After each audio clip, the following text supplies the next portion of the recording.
Joan Mir, 2020 MotoGP World Champion with Team Suzuki X-Star. Welcome to Front End Chatter. And on behalf of us and all our listeners, we'd like to say congratulations. Thank you very much. Hello, everybody. So the first question is, you've just won the MotoGP World title, first Suzuki in 20 years. So you were like 3 years old the last time they won it. You haven't made it very easy for your parents to buy you Christmas presents, have you? So what have you asked for Christmas? I already got my present. I just won the MotoGP title. I can ask for something more. So it's done, no? Maybe they could buy you some socks or something.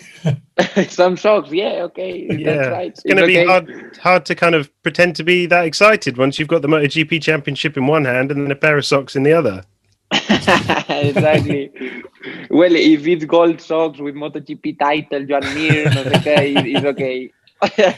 I suppose the pressure's on you to buy some pretty good Christmas presents this year as well. I'm sure he's not listening, but what are you going to buy for your boss, Davide Brivio? Good question. I don't know. I don't know it already. I have to think about. But he for sure he deserves a present. I think that also you have to ask this to him, because I also deserve something. What do you think? I think Davide probably needs some new fingernails after that year. Every time he was on camera, he was chewing his fingers. Yeah, for sure. It was a difficult year with a lot of really exciting year for him, for sure. I mean, it was a very strange year, to put it mildly. You won the championship. It looked like you won it with incredible consistency that none of your rivals could match. Was that a deliberate plan at any point during the season, or did you approach this season differently because it was a strange year, because the races were so compacted together? No, I just focused the year like a normal year, no, like everyone.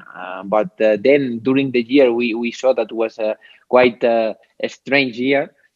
Really, we all really close and more than ever, and this made everything a little bit more difficult. But the way to approach the races was quite easy. The plan was to go there and give the 100%, that we had. We had a really good package in some races. In other races, not so good, but it's normal, no? You don't have the perfect bike that is working everywhere. So the key was to stay on the podium every race, even when the bike was not the best one. To be there, fight for the podium. Don't try to do something more, because this year to make a crash, to crash or to make a 0 points, it's penalize you even more than a normal year. So really conscious about that, and nothing more. Was that something then that you actually sat down at the start of the season and discussed with the team? Did you actually say, look, the way we're going to win this championship this year, the way we're going to perform well, is to be consistent? We didn't speak about that. We just make the races go, and to judge, just see race by race how it was going. Mm-hmm. And but before the races, we always speak a little bit, and we see the possibilities that we have, the competitiveness that they are on the grid in that moment, and to see, okay, you need to do this, that, and in that case, we never make a plan. We just they just say to me, just give the 100%. Take care of the tires at the beginning of the race. Just be smooth with the throttle, and just enjoy the race. And this is what you can see in every race, no? That I was starting with quite calm, and then lap by lap getting better and better, no? This was a bit the plan. Yeah. When you talk about the penalty for scoring 0 points, your year didn't start to plan. You had 2 no scores in the first 3 races. When you were taken out by Lecuona in Brno, and you were standing in the gravel trap, if a marshal had come up to you and tapped you on the shoulder and said, "Don't worry, 3 months from now you're going to be world champion," what would you have thought? What would you have said to him? If in that moment, if one marshal make this to me, I just make like this, like You'd have pushed him away. leave me alone. No, just joking. Is it's unbelievable. In that moment, I was completely down, and I said, okay, we have to go to see someone on the mountain that give you good luck or something, because this is something that is not right. And then from Austria on, we start to get podiums, to get the feeling back. And once I got the podium, I just repeated every race. No,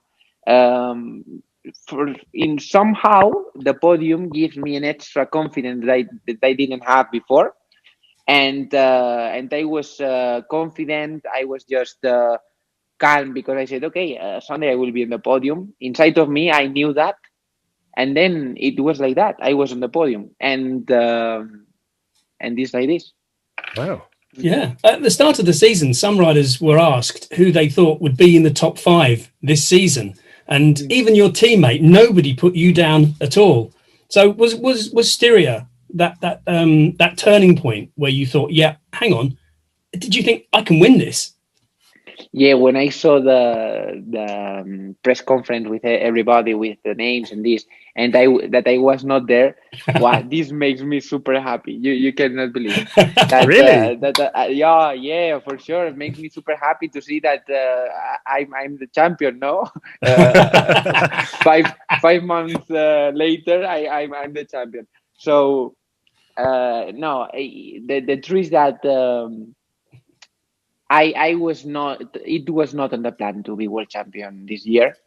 What was on the plan was to be in the top 5, to see if top 3 could be quite difficult, but we can. We it was something that let's see if we can do it. No, the top 3 is something realistic at the beginning of the season.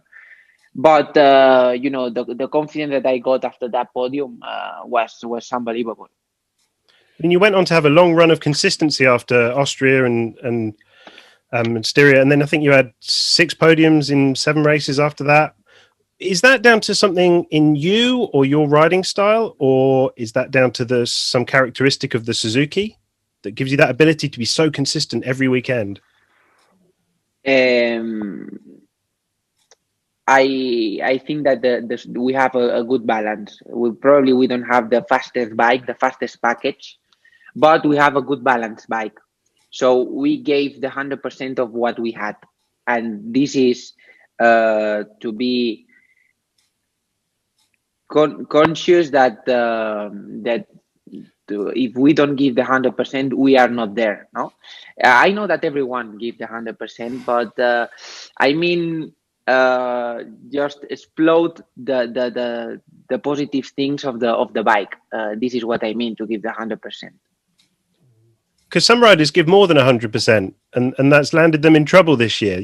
Whereas you seem to manage this much better. Your incredibly smooth riding style, is that down to how you were taught? Is that down to Chico Lorenzo's teachings? No. In that time, Chicho, it was my first year. I just learned how to put the knee down, and that's it. Not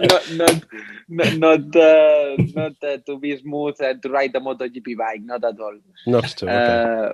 But it's true that you can think about that, because Jorge was really smooth. And somehow I'm not as smooth as Jorge, but I'm riding quite smooth because my el ADN, the ADN, I don't know the name in English, but inside my blood there's a lot of aggressivity. Okay. Okay. And year by year I was getting more and more and more smooth. And this is something that is easy, because if, for example, to Jorge, you say, Jorge, you have to be super aggressive. It's something that it's something really, really difficult or even impossible to do.